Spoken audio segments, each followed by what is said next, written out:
County Transportation Licensing Commission meeting for October 26, 2023. My name is Patrick McNally. I am serving as chairperson today in the absence of chairperson. If you'll stand with me, please, for the Pledge of Allegiance. I pledge allegiance to the flag of the United States of America and to the republic for which it stands, one nation, under God, indivisible, with liberty and justice for all.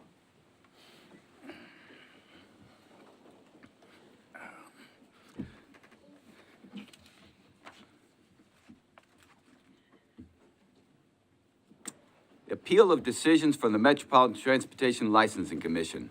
Pursuant to the provisions of Section 2.68.030 of the Metropolitan Code of Laws, notice is hereby given that if you're not satisfied with a decision made by the Metropolitan Transportation Licensing Commission, you may appeal the decision by petitioning for a writ of certiorari with the Davidson County Chancery or Circuit Court. Your appeal must be filed within 60 days of the date of the entry of the Metropolitan Transportation Licensing Commission's decision. We advise that you seek your own independent legal advice to ensure that your appeal is filed in a timely manner and that all procedural requirements have been met. I will now open it up for the public comment period.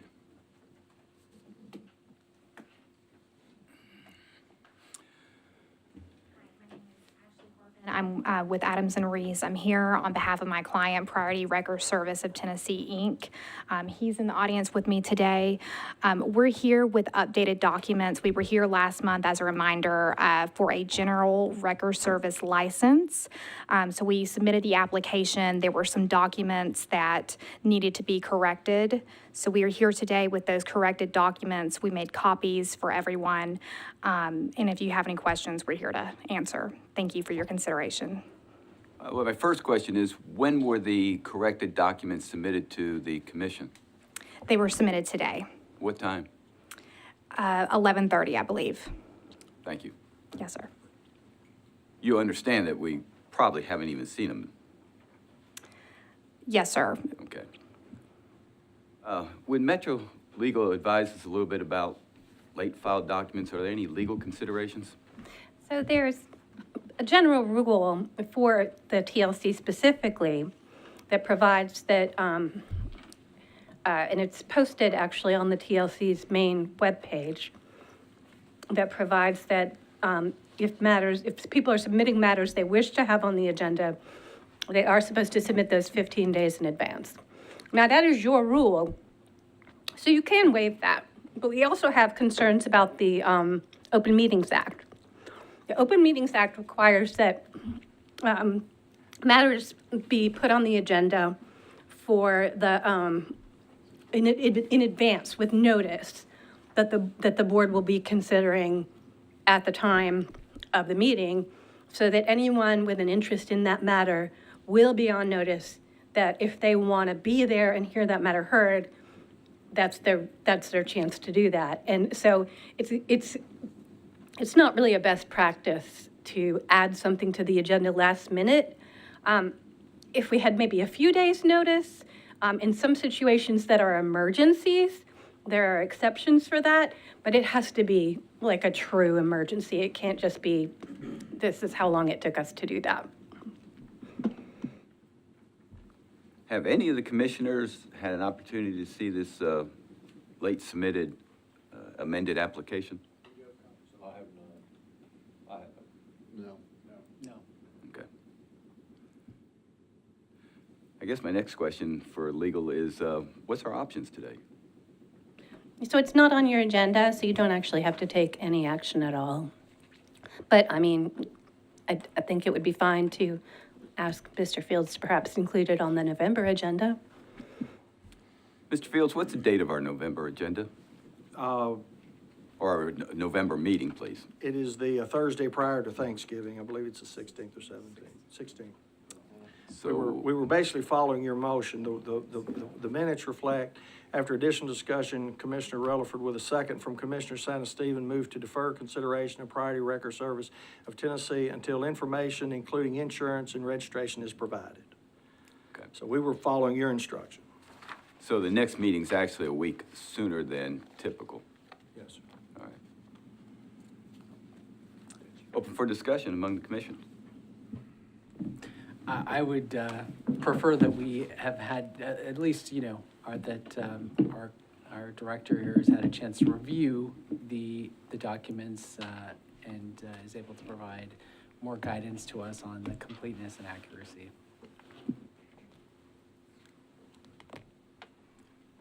I hope your client can appreciate the difficulty of getting something, none of us have even gotten it yet, and we really don't have the time today to start reviewing the amended application and make an informed decision or hold discussions about it. Would it be okay do you have any problem if we just move it to the November meeting, which is actually a week earlier than typical? We did discuss that, and, we're really at your mercy here. So we are understanding that this was, late, especially to be here today, but just wanted an opportunity to be heard, just because this was deferred from last month. And I think just from our standpoint and knowing the history of this, and speaking directly to you as well as your clients, because I can see them in the audience, we want to make sure that you don't have to keep doing this. It's not a way to put you off. It's not a denial. It is, we want you to either be approved or be told why you're not approved. And to get a document at the last minute that none of us have reviewed puts you more at a disadvantage than at an advantage. And we want you to have every advantage we can give you.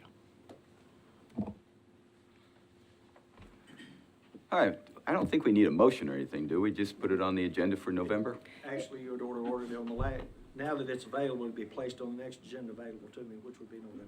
Okay. Yeah, but I think that doesn't require a motion, and basically the action you took at the last meeting was effectively, if you approve the minutes, then it will effectively have been an indefinite deferral, subject to certain conditions being met, which it appears, although we have not been able to confirm that they were met earlier this morning. Is there a general consensus among the commissioners to defer this matter till the November meeting? Yes. All right. I really appreciate your brevity of presenting your position to us, and I look forward to seeing you in November, okay? Thank you. We'll see you in November. All right, Thank you. Bye now. Is there anything else for the public comment period? Is there anybody from the public that has anything else to add to the public comment period? Thank you. All right. Next matter is approval of the minutes. Have the commissioners had an opportunity to review the previous minutes from the previous meeting provided by Mr. Fields in his office? We have. All right. Is there a Move to motion? approve. Second. All in favor, say aye. Aye. Any opposed? All right, that brings us up to the next matter on the agenda. That is yes. I apologize. Yes. I missed her. She'd like to take her 2 minutes to speak on something, I'm not sure what, but she wanted to speak during the public comment. I apologize. Thank you, and thank you all. My apologies, there's just a bit of confusion.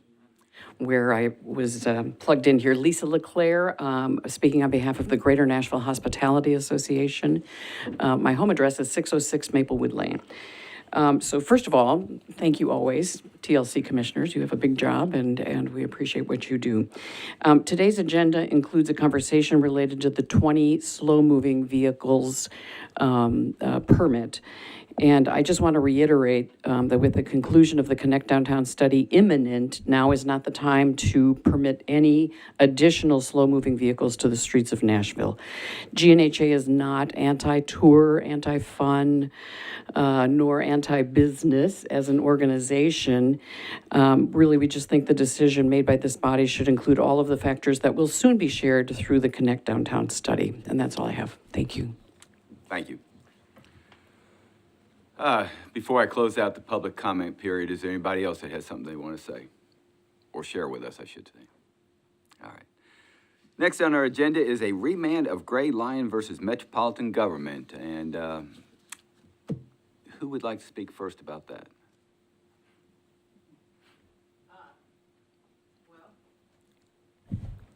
I'm Laura Fox from Metropolitan Government Department of Law.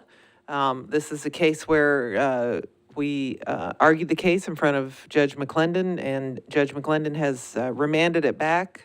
It found that the commission's decision was arbitrary and that the commission should take new action on the application.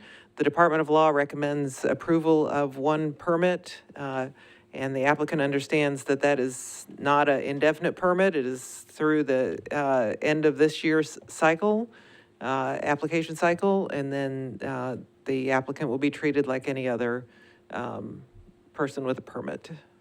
And so I would ask that you approve that permit under those conditions.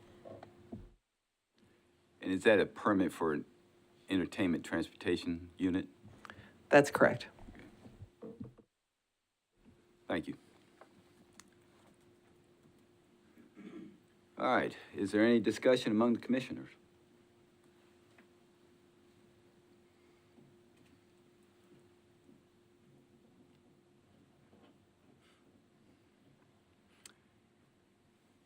Ms. Costonis, I believe that we would have to have a motion on the floor then, right?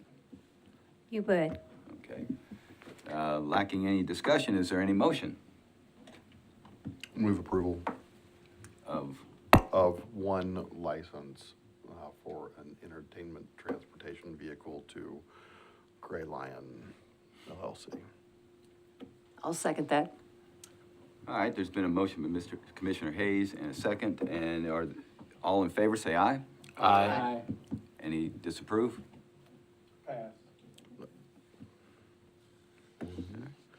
I'm abstaining. 1, 2, 3, 4 is enough? I'm not allowed to vote. 4 is enough? Chair can vote to make or break a tie, but it seems like we have enough. It doesn't have to be a majority of the full board. It just has to be a majority of a quorum. All right, motion passes.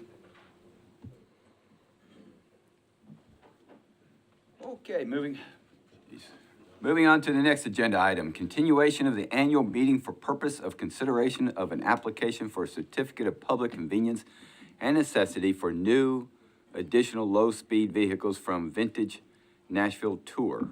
New company application for 20 permits. Mr. Fields, you're on the floor. At your last meeting, we had the annual meeting for the consideration of applications for low-speed vehicles. We had one application. At that meeting, you asked for additional information, specifically from the other company that operates Joyride. You asked that Mr. Sizemore, their operator, be present to answer questions that you might have about his experience, his operational experience as it relates to low-speed vehicle and their operations in Davidson County. So I invited Mr. Sizemore to be present. He is here. You did not ask for any additional information.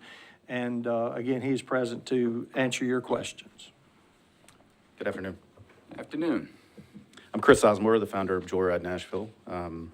Sorry, I was out for a medical procedure the last meeting, so I wasn't here. So, but yeah, but yeah, if y'all have any questions, I would love to answer them. I know there were some questions due to number of vehicles, number of drivers, things like that. I guess comes back to the elephant in the room. Why do you think we need more low-speed vehicles? Given the study, given the reduction that you've seen, you're probably one of the originators of the whole Yeah. downtown low-speed vehicle. Yeah, I've been driving a golf cart downtown for 31 years. Yeah. First time I was 11 years old. So So just a little bit older than that. more permits. I mean, the reason that the other companies aren't in business is because of the lack of business. So, you know, since Lyft, Uber, scooters, all of the other entertainment vehicles and everything, these guys wouldn't be my competition. We provide a transportation service. This is a tour service. So they wouldn't be more of a competition more like, you know, Gray Line, Lyft, Uber, scooters. Like, none of those businesses existed whenever we were in business. We were doing 600,000 rides a year, and that dropped to 200,000 after regulations went into effect because of all the unlicensed things that do roam the streets, Lyft, Uber, scooters, things like that, that don't, I mean, Lyft and Uber doesn't need permits. So, you know, do I believe there should be more? No. Just because all the other companies, nobody was bought out, there was no price wars, there wasn't anything. We were all friends, so we all still remain friends. It's just most of them just closed down their business and went on to do something else. So if it wasn't for diversification in this business, golf carts wouldn't pay our bills here, for sure. I guess I should put more of a laser on the question. Why do we need these vehicles on the road? Public need and necessity. Mr. Carr, he is actually the existing company, he's not the applicant for this particular Oh, one, I okay. apologize. Okay. Yeah, I'm not asking for more, sorry. I heard the city, because we don't ask for more. Yeah. plethora of, you've got big trucks, golf carts, wagons, so. Yeah, without the diversification, just the LSVs couldn't survive on their own. I think one of the questions that we wanted you to answer for us, and thank you for attending, was how many permits you currently have and how many carts do you have out on the road at any point in time? We have 38 permits. We have 43 carts here. Every one of them, every permit's used every weekend. I mean, we maximize the availability of our vehicles, so we never asked for more. So we do it with what we have. So whenever we run out of space or they're pre-booked or for anything, then we can put them onto another vehicle or another service or something else. So, but in total, we have 65 drivers here in Nashville and 43 vehicles, so. What's your clientele? Ours are like family-oriented, usually older people. I don't even go after bachelorettes, party vehicles. Like, I don't want any of that. Like, our monster trucks are like the number one thing for kids to do. I'm looking for family-oriented people who don't trash my vehicles and cause issues. That's the reason that it's been 15 years in this business, you know, and that's why people don't really see me up here very much, is because we've perfected the safety, and we think we're the number one. I mean, we probably don't, I feel like a lot of the other companies have violations and reports. We don't. And that's the reason we don't come up here. And Point A to point B is where are you moving people from and to? it used to be a lot more. I mean, when we were moving 600,000 people, it was all over the city. And then due to regulations, 18th Avenue, 21st Avenue, some of those places with hotels, it just keeps getting, and then our footprint got smaller and smaller and smaller. So the hours of operations. When the traffic study did come out in 2018, we actually got our 4 to 6 back because our vehicles don't impede traffic, and we do move people. The amount of events we do every year for the Convention and Visitors Bureau to the CVC to New Year's Eve, I mean, it's probably 600 events a year that we do, just moving people. We have contracts with the Titans. We're over in the Titans area. Are you moving them from hotels to convention center or to Everything. the football game or what? Yeah, all of the above. Either private events, football games. I mean, we're a transportation service, so even the Convention and Visitors Bureau, CMA, they can't drive golf carts on the streets, and that's where Joyride was founded. I was the site manager for CMA Music Fest, and we were driving golf carts downtown. So, and that's where the idea of Joyride came from, after hearing 1 million people ask for a ride all the time. So, Well, and I remember years ago, you came in asking for a special operation permit to, I think it was Anheuser-Busch was having their convention here, and you were proposed you had gotten a contract offer to move the attendees from their hotels to the convention center. oh, and we still do. I mean, that happens every week at this point. So there's special events and private events, and people who can't afford tour buses. And plus, they don't want those things in downtown Nashville anyways. When you're moving 100 people, it's easier to have some golf carts that can go in and out of traffic and don't take up too much space, other than large tour buses that'll sit outside the convention center and things like that. So I don't know of a government office that hasn't used this, actually. How has the drop-off and pickup issue that we used to have resolved itself, or has it? I think my drivers, I mean, most of my drivers have been with me, probably half my drivers have been with me almost 5 years. I have a handful that have been with me almost 10 years. So these are educated drivers that know how to drive in and out of Nashville. They know where to park and where to pull over and where to drop people off and things like that. So we don't want to be a problem to the city. And I think most of the problem is Lyft and Ubers and uneducated people who are dropping people off downtown that just stop in the middle of the road or stop over here. We pull into parking lots. I mean, it's the difference between an educated driver and non-educated driver. So. Ms. LeClaire spoke a few moments ago about, in opposition to any additional permits being issued for low-speed vehicles. Did I hear you say that you didn't think there was a need for any more? I don't think they thought the business plan enough, because they're not going to be a transportation service. This is Now, we're talking about vintage now, right? yes, Yeah. yeah. They're not going to be a transportation service. It's going to be a tour vehicle only, and they exist in Galveston, Texas, at Vintage Hoss Rentals, and electric vehicles just aren't meant for the road to do transportation. We used to have gym carts here. We paid $63,000 for 2 of them, and they were promised to be 100 miles. And, you know, our area is a 5-mile radius to go to one side and the other. We're talking 10 trips in traffic, and it's just not feasible with an electric vehicle. Earth Rides, which is an electric vehicle company, had to shut down last week, and they were pretty popular, but you just can't do it at this moment in time and move that many people in the city with an electric vehicle. Why is that? It's just the battery technology doesn't exist, especially for our industry, because golf manufacturers don't care about making a golf cart that goes 450 or 500 miles on a charge. They just need 18 holes. Yeah, exactly. So it's just, they just don't. And if I had to pick it again, I probably wouldn't pick a golf cart for this mode of transportation. So. Any other questions? And Mr. Chairman, the applicant's present to be able to speak directly to the issues that you had asked Mr. Sizemore about. Also, the operating zone is up on the board, so you could see where they can operate. Also, TD, if you'll go back to the previous, that's the history. Those are the 4 companies that have had low-speed vehicle permits since we started. And I think Mr. Sizemore addressed why Cruising, Hee Haw, and Music City Touring have surrendered their permits.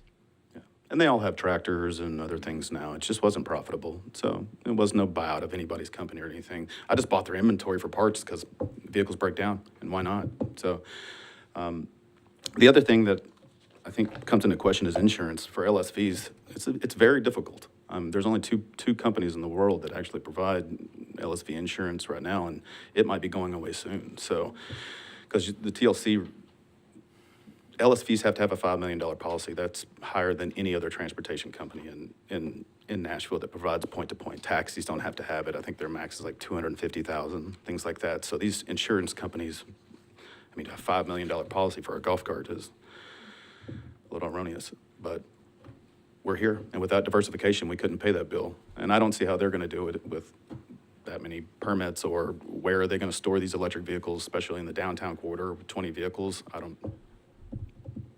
I wouldn't recommend it, but Thank you. thank you. Is there a representative from Vintage Nashville Tours here that would like to speak? Please introduce yourself to the commission. Good afternoon, everybody. So from last meeting, I didn't have the chance to introduce myself. I'm Ziad. I moved to Nashville 4 years ago. I came from Dubai. So based on my previous job, I saw many countries, and everywhere I go, I inspire ideas. So basically, the ideas is going straight, not in art or anything else, but goes to business. So the vintage cars, people, they know about it here only in Texas, as the gentleman he mentioned, but the vintage cars exist in Europe a lot, in Vienna, in Rome. So they're using this model especially for historical areas. So it's gonna give the vibes of the area. It's people, they love it, especially to take a picture in the end of the tour. So here we have a few points I want to mention, and I want to answer the question before you even ask me the question why we need more cars in downtown while there is already traffic, and you already give enough permit to the joyride. So as we see, it's growing everywhere. When it comes to construction, tourists, 66,000 passengers, they came to the airport every day. Transportation issue. So not everyone will be able to pay for Uber to go from point A to point B, D. So it's gonna cost them a lot of money. And I see competition. It's a must. That's gonna be fair for everyone, and it's gonna be healthy environment. So even the price, when the price competitive, people they have more options. They can choose without being forced to do it with only one company. As a small example, even this is healthier for Joe Ride itself, because I remember when Pepsi came to the market, Coca-Cola started to sell even more. So, and this monopoly never been healthy in any environment. So, as I'm saying here, second point, it's the safety. So when it comes to safety, these cars, they have seat belts, light, front rear light, fire extinguishers. We're not serving alcohol. We are 100%. We have no bachelor party. We are 100% target families. Like it's a kind of private family tour. So our plan is to start from point A and stop in point whatever D or whatever point. But the problem here that creating traffic with a low-speed vehicle, that's what's concerned you more, is creating more traffic. For me, I think if we start from our private territory to pick up or drop off our tourists or our guests, it's not going to create any traffic, because we're not going to stop in the road. I don't want to mention any other competitive. I want everybody to be successful without I interfere in the business. But we're gonna start from SP Plus parking lots, and we're gonna stop in SP Plus parking lot. So far, I am in SP Plus as a good client. So we already running business with the SP Plus parking lots. So we have the First Avenue, Church Street, 4th Avenue, 8th Avenue, 5th Avenue. All of these avenues, we have the permission to stop our vehicles there to let the guests drop off or we pick them up from that locations without stopping in the road. Third point, this low-speed vehicle, it's 25-mile maximum speed. It's what the law said. So we cannot exceed it, and we cannot go below 20 miles per hour. And this is faster than any other low-speed vehicle in the street when it comes to the road. Like the creek carriage, the pedal, tavern, whatever it is. I'm not here to judge any other business, but I'm just giving you example for the speed itself, how to create traffic. This 25 miles per hour is like regular, like any other car you can drive in downtown. So it's not going to create any slow movement. It's not going to create any traffic. So one more point. It's, as maybe when we came the first time, we give a big number of 20 permit. We understand that's maybe a big number, but we can reduce it to, I'm sorry, I didn't display for, maybe because the gentleman, he was not with us last meeting. So I want to display for him the video of this vintage car, so he will be on the loop of what we have. Oh, you got the picture, good. All right. So as I'm saying, we accept to reduce the number. According to what you see, it's logic and acceptable. We can start with that. We are not 1 million company. We are just starting. As I told you, I came from a different country with the dream, with the goals, with the plan. So we want some. We are motivated. We just want some help, if possible. And the key is in your hand. I don't want to push, but I will be happy and appreciate if I came from another country to make business in this country. And the vintage cars is not only going to be profitable for me, it's going to attract more tourists to this place, because you're going to be the only city that's serving that kind of service.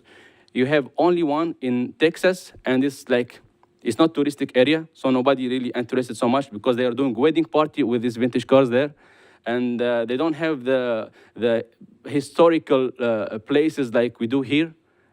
People die.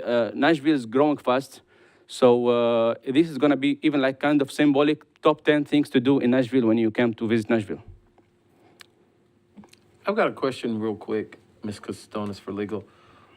These cars have doors, headlights, taillights, seat belts.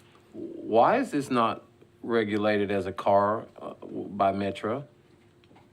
So there is a specific definition both in state law and metro law of a low-speed vehicle, which Ms. Haber is looking for right now. Low-speed vehicle, this is the code definition, which is, I'm sure, based exactly on the state law language. Low-speed vehicle, LSV, means any four-wheeled electric or gas-powered vehicle, excluding golf carts. Although they kind of look like golf carts is a separate defined term in the code. Golf carts go slower than LSVs. And so let me continue with the definition. Whose top speed is greater than 20 miles per hour, but not greater than 25 miles per hour, including neighborhood vehicles. Low-speed vehicles must comply with the standards in 49 CFR 571, 500. And those are federal regulations, so, you know, it would be up to the business owner to ensure that their vehicles comply with those standards. But I suppose Billy's staff would inspect for that.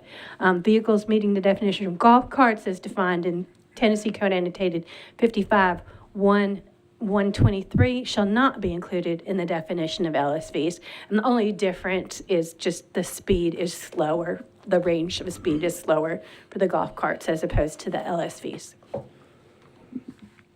And so historically, we've sort of treated the golf carts and these LSVs as one group, and I No, we don't have any golf carts licensed. We just have the LSVs. I believe the other distinction is that the LSVs are allowed to go on roads that had speed limits up to 35 miles per hour, whereas the golf carts, being much slower, maybe wouldn't have that degree of flexibility. And so that's part of why we have kind of the limited area for the LSVs to operate in, is because we're looking at what streets have what speed limits and, you know, where they can operate safely.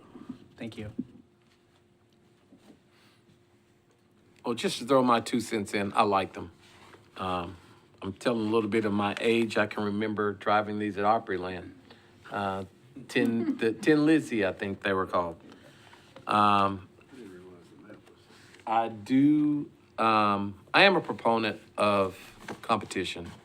I'm in a competitive field myself, and it does lend itself to help more with those who are using the service, like you said, to give them a choice. However, being in the ends of a study on putting anything else on the road, as much as I love this, without seeing the outcome of that study, as much as I like it, I wouldn't see putting anything else on the road. That's just my 2 cents of discussion.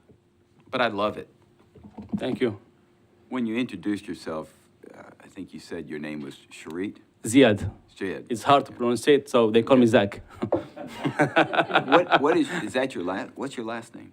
Kefi, also it's hard to pronounce it. Kefi, okay. Yes, sir. Okay, Mr. Yes. Kefi. Yes, sir. In your application, you listed one low-speed vehicle with a vehicle ID number. Does Yes, that mean sir. that currently you have only one vehicle available? Not really, because as I told you, if we don't have the permit, it means we throw all of this money in the garbage. So this vehicle is not in the state, so we're gonna bring it from outboard, and it's that's why I provided all of this information from the factory itself. They keep pushing me every day, when you're gonna buy. I said, like, as soon as I get the permit, I will do the purchase. So one thing I want to add, because I forgot to mention, we are not asking for additional permit. This is a new concept that doesn't exist. So we are asking for a new type of permit. So I feel like we are adding another item in the menu for people. So the company, as soon as I got the permit, I'm gonna do we already ordered everything. It's just missing to do the deduction, and we're gonna receive it in 30 days. It does already fit a category that we have, though. It Okay. does. Yes. But it would appear that you have one vehicle with a VIN number Yes. in the wings, ready to go, should a permit be Yes. granted? So as soon as we got the permit, we have as much as we want from the company. I already purchased from the same company couple items, and the quality is super good. It's not like basically everything's come from China, so the quality is really trust. You can trust it. I drive it myself. I put my family with me, so it's safe. So just to clarify, Yes, sir. the concept is, pick up and drop off at the same location and no intermediate stops. No, sorry. There is some stops in historical areas. When we're gonna stop, for example, the Raymond. So when we're gonna stop in the Raymond, we're gonna stop the cars underground in the SP Plus parking lot. We're not gonna stop in the streets, because even the driver himself, he gonna introduce the place for the tourist. So he gonna stop the car, take the tourist, talk about the monument, about like the historical area, then they go back to the car. And how long are the tours going to be? It depends. We're planning from 1 hour and a half to 3 hours. Gotcha. And so just to the point about competition then, it seems to me that you would not be competing with Joyride, right, which is providing point-to-point service. Who would you consider your competition? I'm gonna help Joe Wright to even get more customers, because I told you competition is healthy. I'm competing with, as in my opinion, I'm competing with golf carts only. But golf carts are providing a transportation from one point to another and not providing a tour. Yeah, no, there is golf carts doing tours with Joe Wright. Like they take you to some malls for like pictures and same concept, but different style. Gotcha. Should you be granted a permit, when would you take possession of this car? How long does it take to get across the waters and back? 30 days, they will be here.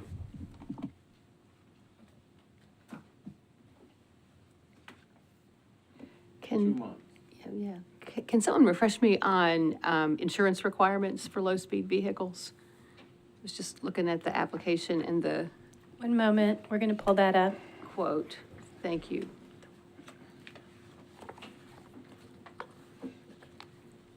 They're in the code. Do we need to switch to the?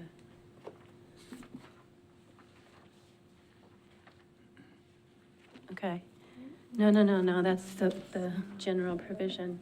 It's probably going to be under, It's actually in 673.070. oh, 673.070, yeah, we just found it. Before any certificate shall be issued under this chapter by the MTLC, or before renewal of such certificate shall be granted, the applicant shall be required to file a certificate of insurance, complete with a schedule of covered LSVs, with the MTLC director, evidencing insurance coverage as required in this section. Minimum insurance requirements. Comprehensive general public liability and property damage insurance, inclusive of contractual liability, in an amount not less than $1 million combined single limit on an occurrence basis, and then comprehensive automobile liability in amount not less than $1 million combined single limit written on an occurrence basis, and uninsured, underinsured motor insurance coverage not less than $25,000 for a person, $50,000 per accident, and $15,000 for property damage. All vehicles permitted under a single certificate shall be covered under one master policy held by that certificate holder. The certificate of insurance shall also list the vehicle identification number for each vehicle that is insured.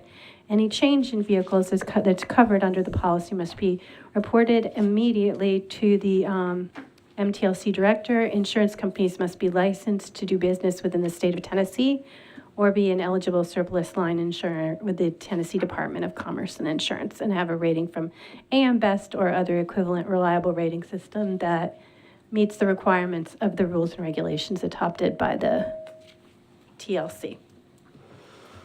Thank you. The insurance policy shall name the Metropolitan Government of Nashville and Davidson County, its officials, officers, employees, and volunteers as additional insureds. Sorry, that's important. Appreciate that. My copy's not fabulous, but I was trying to just take a look at the insurance. Thank you. Can you one more time, you were providing definition previously of the speed, The low-speed vehicle, or LSV, the minimum and maximum? 20 to 25. The applicant vehicle in the data sheet says that the max speed is less than or equal to 30 kilometers an hour, which is 18.64 miles per hour. Is the max speed? Would you go to the Tennessee Page- code, that 55-1-123? Page 9 of the agenda package just has a data sheet for the vehicle itself, providing a max speed of less than or equal to. When he made the application, we spoke about that, and they assured me that the vehicles would meet the 25 miles an hour, and we're anticipating, unless they can, in other words, when you approve them, before they could actually go on the street, they would have to be able to demonstrate what they can and can't do. And if they can't, we would come back to you. But they provided me additional information that I assumed we'd put in your package that said it would go to 25. Can I add something, please? This vehicle is customized. We can even put it 50 miles per hour if you allow us, but we're gonna go to 25 per, yeah, according to the law, yeah. It's a governor, Yeah. So they're all governed to it. Yeah, there's a control that. They can turn it up, turn it down. You could Okay. actually, We did pull up the state law definition of golf carts, if you want to hear that too. No, just was curious. I was looking at the data sheet and then I'm on the website for the manufacturer and the website for the manufacturer has a speed, the data sheet has a speed that are both less than our speed. I'm also sure that somebody in China can, put a, that's right. And so for relative to our speed, do we do a speed test with a speedometer and put 6 people in it that are, heavy enough? on a vehicle such as this that we have no experience with, we would be requiring additional information. Part of the problem is, from a staffing standpoint, we can't touch a vehicle like this because I'd have to go to Texas and I can't. So that's part of the issue, and he knows that, and we've talked about that. That's, I can't inspect it and say, yes, it's ready to go. I can bring one from Texas as soon as you give me permit, so you don't have to wait for 1 month. Well, I think it would actually need to be the other way around. Yeah. That you bring it first, let Billy inspect it. Okay. And then we would consider the All permit. right. Kind of putting the cart before Fair the enough, horse. yeah. Yeah. Mr. Fields, did you have something more you wanted to add to that? Well, not on that particular issue. I had a quizzical look. I think someone wanted to know what staff recommendation was. I haven't gotten there yet. Somebody else may have gotten. Well, let's hear it. Well, I may have misunderstood what was being. No, I was, maybe my quizzical look was also just thinking about, the fact that multiple roads, so Second Avenue, First Avenue, Broadway are state routes. And are there any special requirements relative to this type of vehicle and tire, like, does the tire meet the?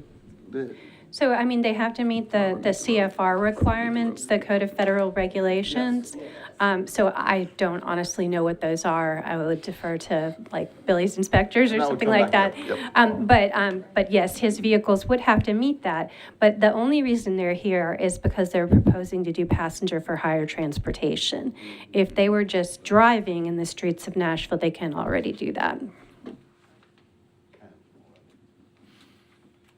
Well, Mr. Fields, do you have a recommendation?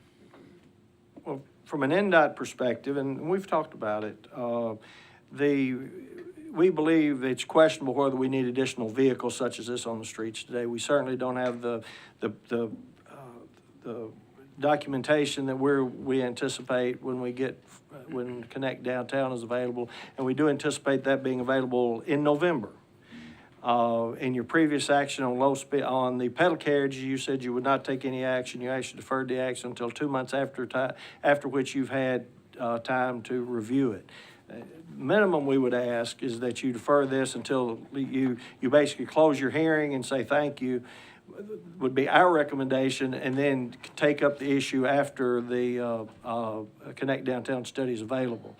But from an operational standpoint, in our observations and looking at numbers and talking about it, if he talked about tourism and tours versus transportation. Transportation is certainly something that is important. Tourism, there are many, many options on tourism already. Could I ask a question? You are promising that study by November. I have been advised that that study will be available in November and will be shared widely throughout the community. I do not know if it will be prior to your meeting in November, so I'm assuming you would take this issue up in February. You would count the December meeting as on like the low speed. On the pedals, you'd take it, you'd have it in November, then you would not take any action until your February meeting, would be my impression. But yes, the study, I have been advised that the study will be coming in November. All right, any other questions or, at this time? All right, we're gonna go ahead and close the I guess, the continuation of the, low-speed vehicle meeting here and leave it open for discussion among the commissioners about this application by Vintage Tour. Thank you. You're welcome, sir.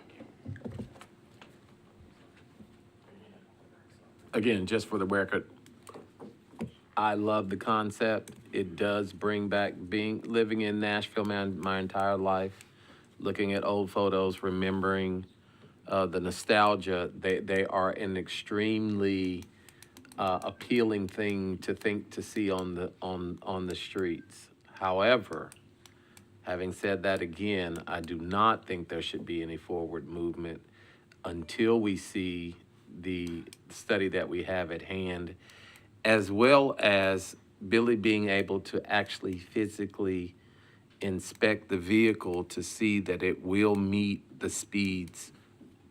I am more than sure that somebody could make the thing go 60 miles an hour. Tesla did it. You can do it too. So that's not the problem. The problem I see is that we do not have enough information to tell you yes.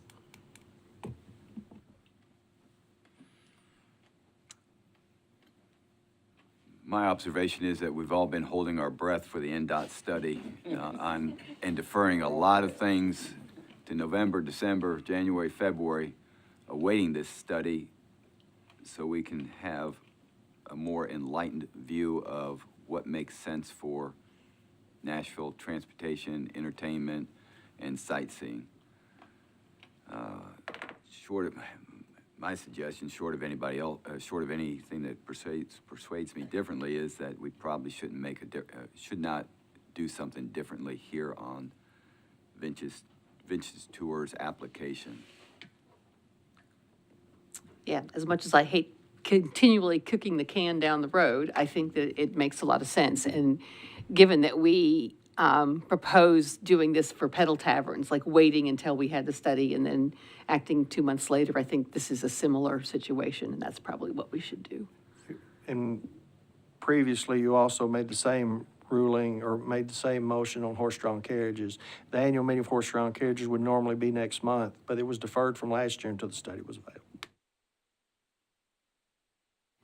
Yeah, I agree with all the comments here. I think that it would be premature to make a decision on this application. I would reiterate what I said at the last meeting on this topic, which is I think we should take a look at the study and then consider all vehicles that are, either in the slow-moving vehicle category, those that are in the ETV or sightseeing vehicle, all those vehicles that we're putting on the road, and look at them together in coming up with, how we're going to address the results of the study and try and find some balance for the constituents.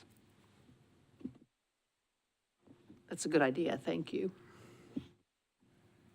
Another factor is that if we grant a permit for someone, we could be in a predicament to try to withdraw that permit or to cancel that permit or withdraw that permit later, should we decide that in balancing everything, we don't think that particular permit is appropriate after reviewing the study. So we don't need a motion on this, do we? I mean, if you take no action, no permit gets granted, but you could vote to defer or, go ahead and vote to deny if that is your preference. It's fine.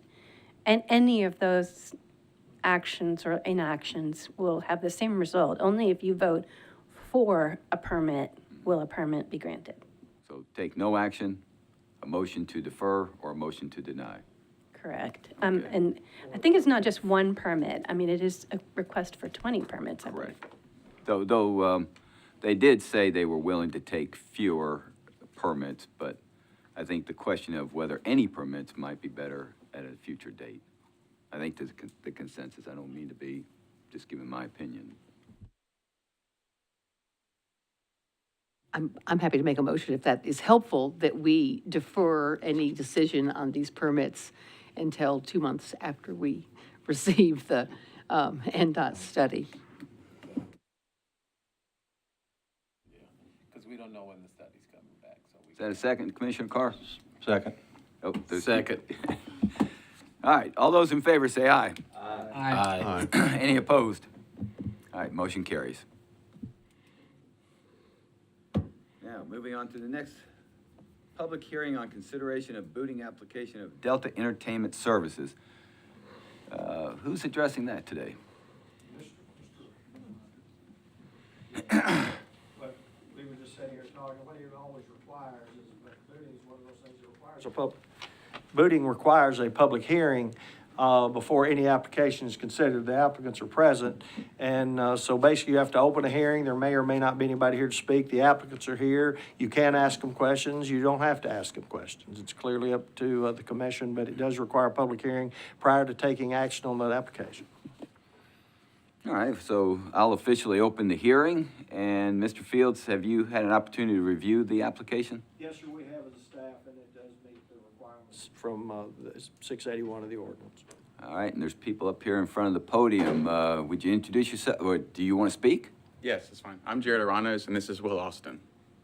Okay.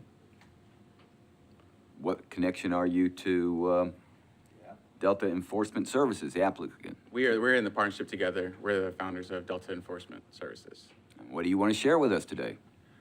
We just saw an opportunity over at Marathon Music Works to provide a service to help with loss of revenue to the owner and the parking company that does the charge parking out there, for people just taking advantage, not paying for the parking. And are we talking about they used to be gravel parking lots It's that are still right? gravel out there, yes, sir. One of the things that's really important for our public hearings, because they're being recorded, is that we don't speak over each other, okay? I just want to get clarification. The parking lots you're talking about, are those across the street from the front of Marathon where they're gravel? Yes, sir. All right, thank you. All right, those are my questions. Who's the parking operator? A-plus parking. How do they, I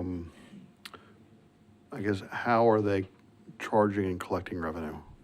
There's QR code, scan to pay with credit card, or there's attendants out there with a ticket and cash system.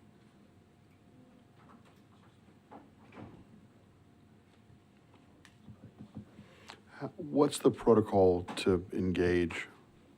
Should you guys have a license to boot, what would the protocol be to engage you guys? We would have access to A-Plus's data to see who has paid, and we can view their license plates. And then if they have not paid, we'd be able to boot them. And then we're also working with A-Plus to use their technology on their system so we can have access to it, and we can use that for our technology as well. Does that, I know a little bit about the parking business. Does that separation suffice? My understanding of the parking regulations was that there couldn't be that sort of a connection where they would be in A-Plus's database, that A-Plus would have to call out to, and that seems like they were a related party, that A-Plus would have to call out to the booting company. They have to be independent contractors, like they can't be part of A+, but I'm not sure that I know of a specific. Right, like, so I own some parking, so I have a problem, and I've never heard that the booting company is allowed to have access to all of my customers' data for the people that park with us.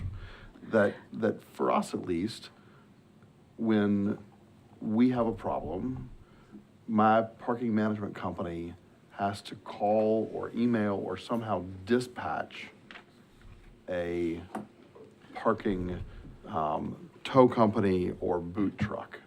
And that if they were given access to a website with all of the payment information, they would automatically, which, look, that's kind of awesome from one perspective, that you can take out the third-party kind of call-out, right? It's an instantaneous enforcement, which from an ownership perspective is awesome. I was not aware that the law allowed that relationship to occur. I'm not familiar with it. Ms. Haber is calling up the in the Booting Consumer Protection Act under state law right now. I understand what you're saying. Like, definitely, we don't want there to be any kind of kickback. You know, we don't want there to be like a financial incentive as between the two companies, so that, like, you know, they're incentivized to maybe boot overzealously. But so they do have to be independent entities. It does say, Sitting in the parking here in lot. state Yeah. law, it says a person engaged in the business of installing vehicle mobilization devices on motor vehicles shall not contract for or engage the services of an independent contractor to install or remove vehicle mobilization devices. That's the opposite. Or compensate employees on If, may I? Yeah, go ahead, Billy. Booting and wreckers are, up until this year, there's not been any real state laws related to booting. The state has passed this last session some additional rules, regulations related to booting. Wreckers, when you in a parking lot, if you're the owner of the parking lot and you want to remove a vehicle, state law requires a specific thing to happen. That means you, as the owner or operator or your manager, must call a wrecker company and sign a ticket to have it moved, because it is what they call a non-consent tow, if it's on your property. With booting, however, what Ms. Costonis was referring to, you would license a booting company. The booting company is going to follow whatever regulations the private company has that owns that property. So if you choose for them to boot anybody, it's your property. You can boot them for any reason at any time. It's your regulations. I mean the whoever owns parking lot. Can I, as the owner, boot? You cannot. The owner, in other words, the company has to have a booting company and a property owner, manager, so forth. You can't be in both businesses. I'm sorry, we may want to go ahead and defer this. We just are not familiar with this new state law, and I don't think we can accurately answer your questions right now. Well, I also don't think the state law specifically addresses it, although we've been going back and forth. Most of the state law is, if you read its draft, is lifted out of your law, the signage and so forth. I think the real issue is they require local licensing. If you're going to boot, then local people in your county, in the municipality, must have a permit from the city in which it operates. That's what the new state law, and plus, if there's a problem, you complain directly to the state attorney general rather than to us.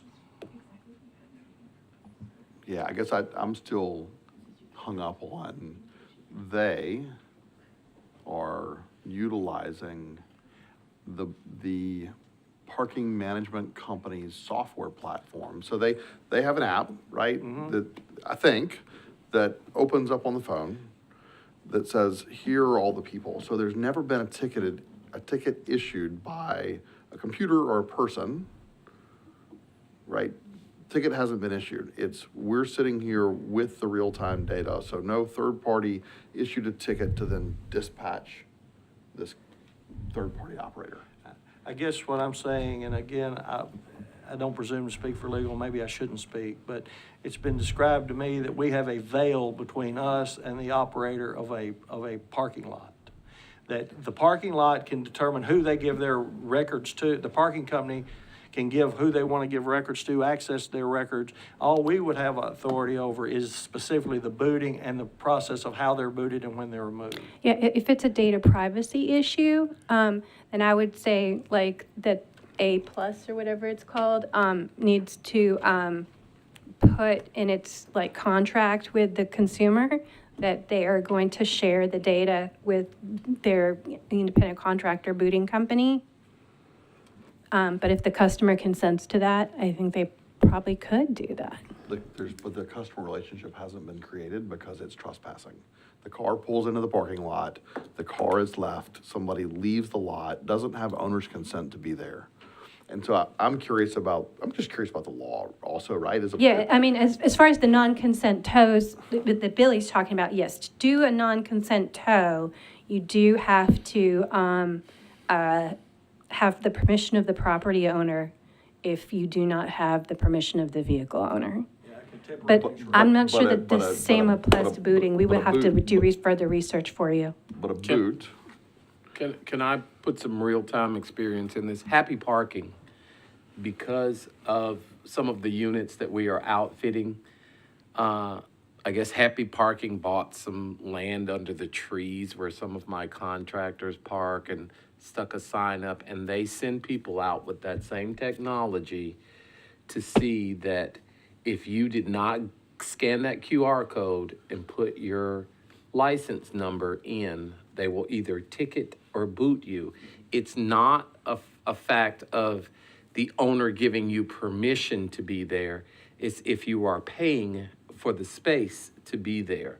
And I think that's the business that they're in. Not that there is a private piece of property that no one is supposed to be there unless the owner, unless you're renting Marathon Village for your particular party, but anybody can park there.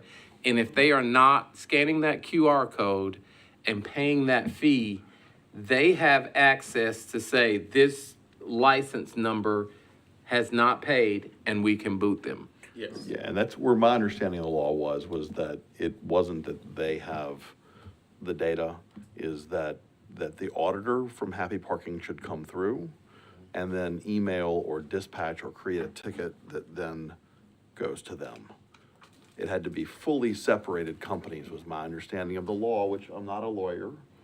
I haven't seen the new laws. And I'm so But sorry that as- we're not up to speed on them, but I don't feel like I can. Owner who works with Happy Parking, I don't right now. Most of my business is with Metropolis. We have Metropolis and PMC.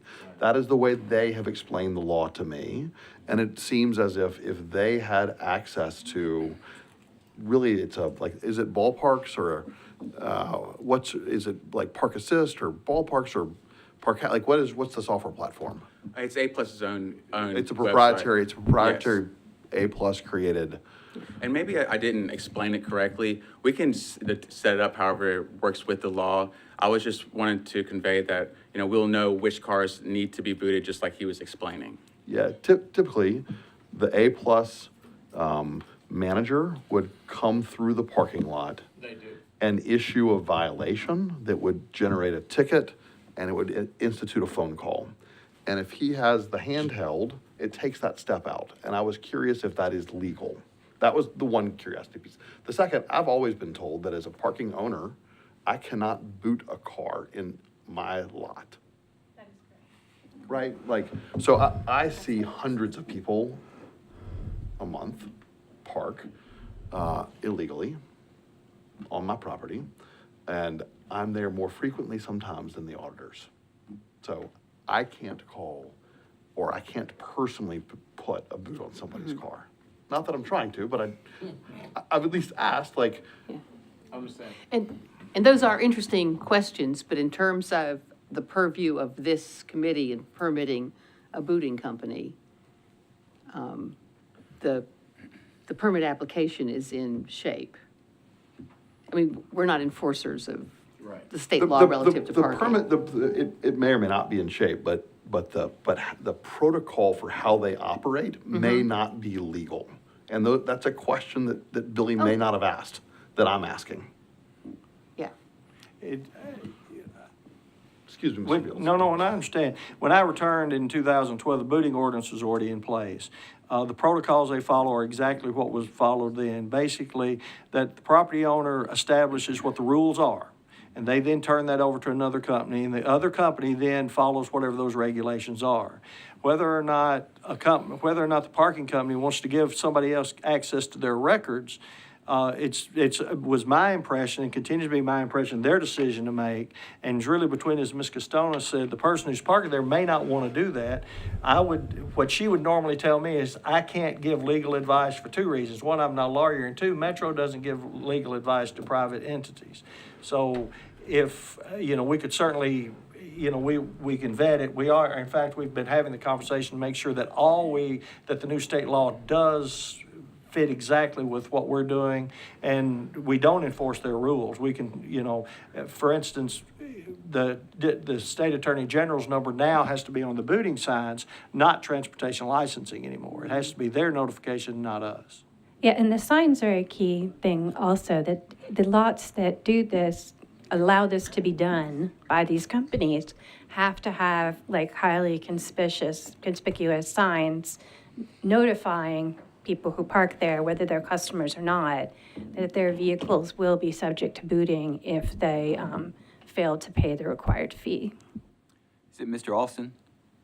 This is Mr. Okay, Austin. and your last name again? Aranos. Mr. Oranos, have Delta and A+, before you entered into this agreement to share A+'s data with Delta, did you consult an attorney? No, sir. All right. Whose idea was it? We just talked to A+, and he just explained how we would be able to see who has paid and not. Maybe I haven't been clear in that manner. No, you're very clear. Yeah. I mean, you're going to have access to their data to know whether someone's illegally parking or not. Yes, yes. And our question is, does that comply with state law? Well, not access to their data. They would just be able to tell us who has paid and who has not paid. And I feel like you need to know that to be able to apply a boot to a vehicle. Through their app, we wouldn't have access to say their personal information. It would just tell us based on the license plate which vehicle paid and which did not.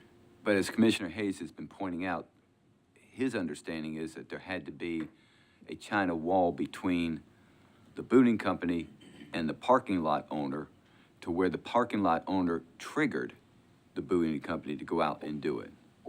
Or the management company, Or the right? management, yeah. So if the management company comes through the lot and performs the audit, and that could be using license plate recognition the way Metro is today, right? Or other companies do. They can drive through the lot, do a quick scan, and that generates a notification to you guys, then you've got that separation. Mm-hmm.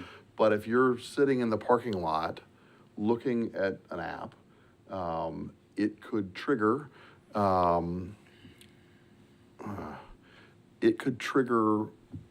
well, a lot of things, right? Like you're sitting waiting to entrap somebody by sitting there waiting because you haven't been notified.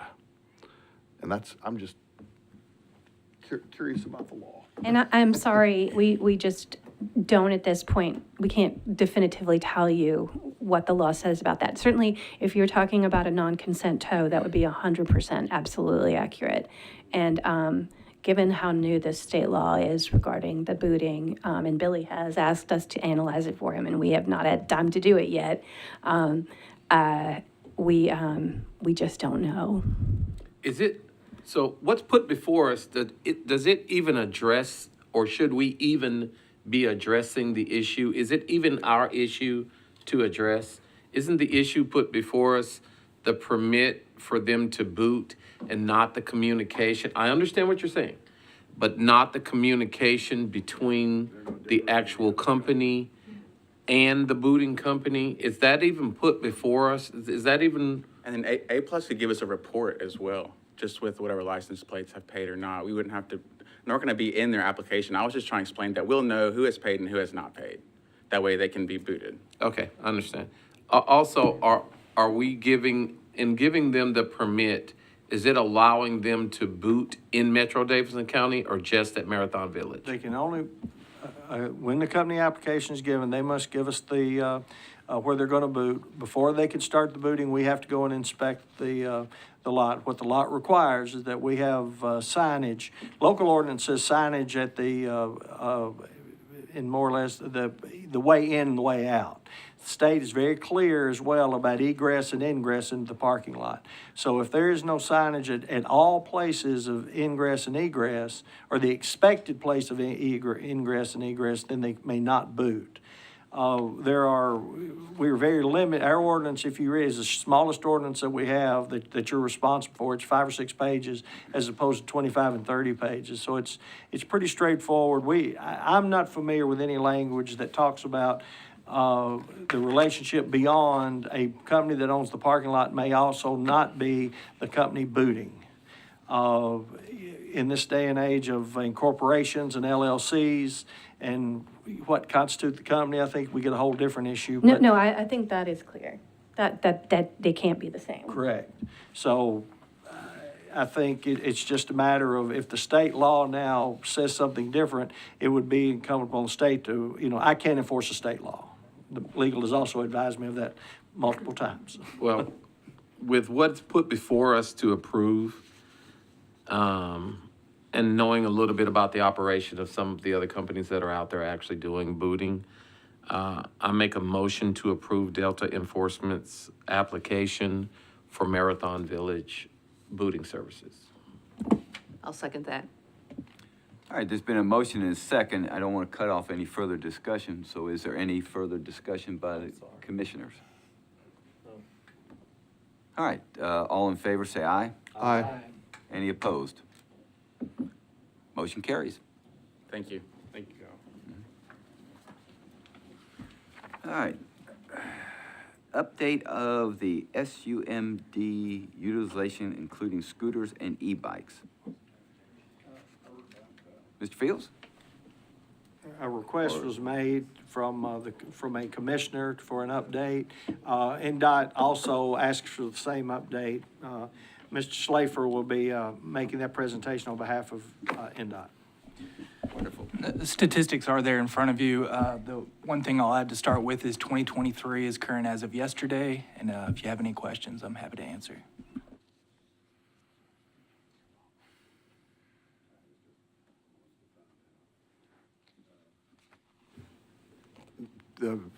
I noticed you've got sort of 75 up there. I've already talked to you about that, so you know where.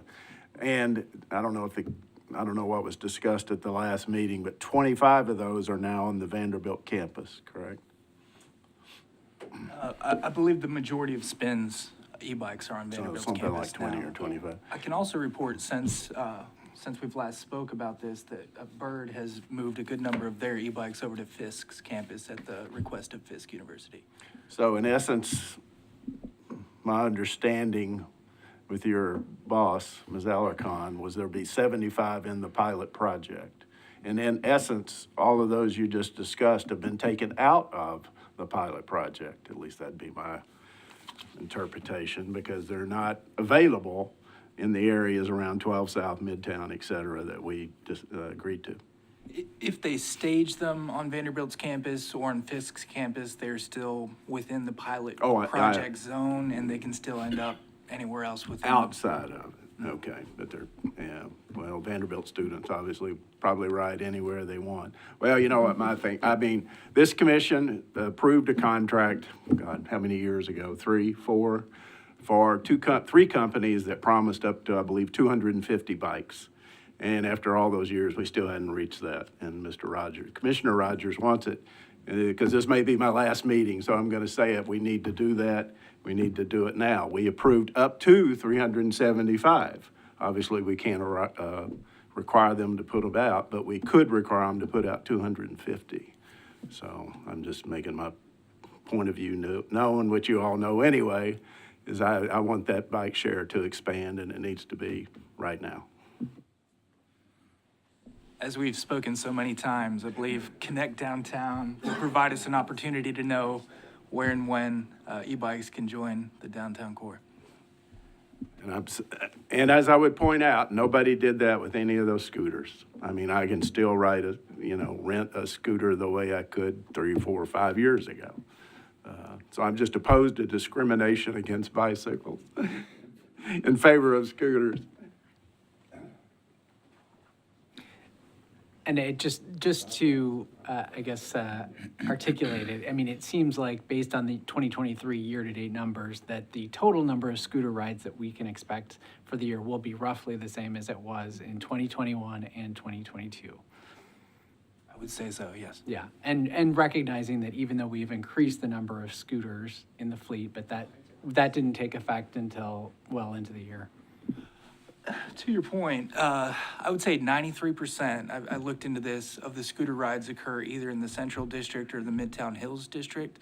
The additional scooters that we've added outside of the 500 per company by contract are WeGo first and last miles, and they're not allowed to be deployed in those areas. Can't be in Midtown, can't be in the Central Downtown District. They're kind of supposed to be used outside of that, and so it hasn't led to an increase in ridership.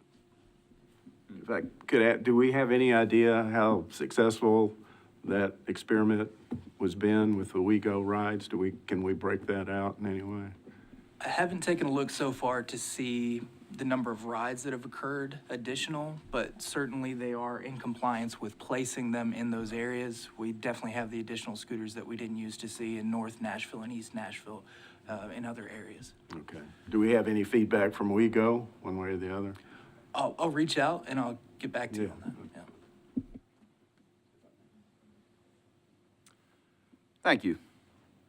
All right, next on our agenda is the consent agenda regarding new passenger vehicles for hire company applications. It looks like there's 1, 2, 3, 4, 5, 6, 7 today, Mr. Fields.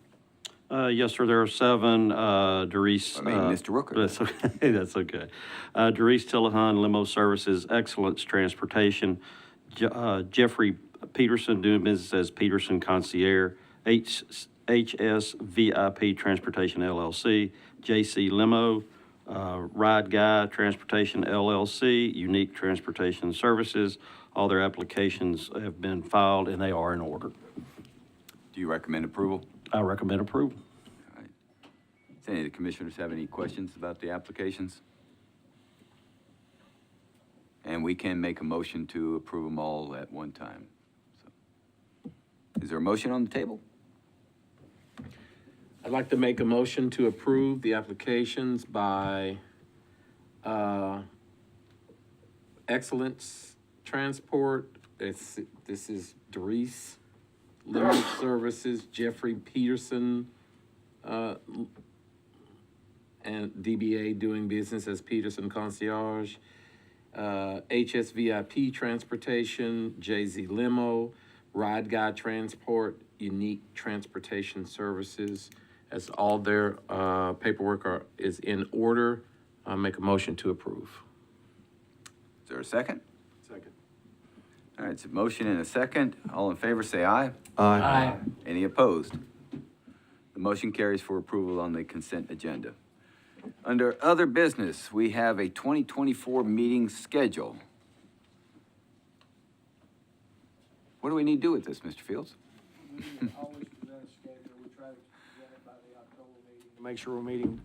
To make sure that we're meeting the appropriate deadlines for any hearings. The schedule basically mirrors what you approved last year, with the exception of we've added 15 days to each of the application to accept the taxi cab.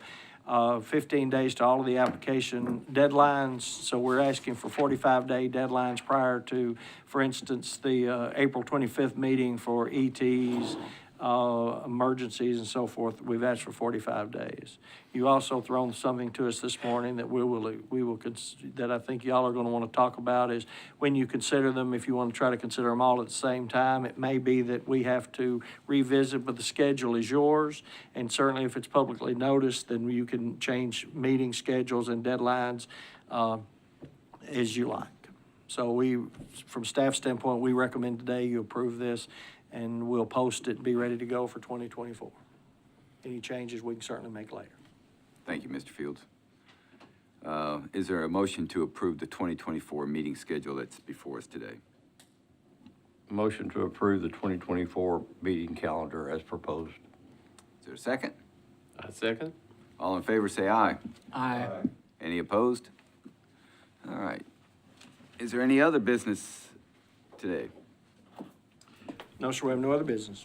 I'd like to add maybe, and I know, Ms. Costonas, please don't hate me, but I would like us to be a little bit more clear on the booting issue as far as the separation, so that we don't visit in the future any legal issues behind that, especially if it might be some of Mr. Hayes's parking lots. We will certainly have that research done and we'll present it to you in November. We'll say as an owner, right, we frequently see people who pull in and really are bad actors 7, 8, 9, 10, 12 times. And we can see that very quickly. We can't do anything about it. I would much rather be able to, A, do something about it, and B, be able to respond to it quickly, but state law doesn't let me, right? Like, really? I can't boot your car if you pull into my lot 10 times because I own it. If I could do it as the owner, I could set a lower rate, and I could have somebody in the office available to take that boot off of your car in 5 minutes, or 10 minutes, versus having to make a phone call to a booting company that has to fight traffic and get there 10 miles, in an hour. All right, is there a motion to adjourn the meeting? Make a motion to adjourn. Second? Second. All those in favor say aye. Aye. With enthusiasm. Thank you. All right.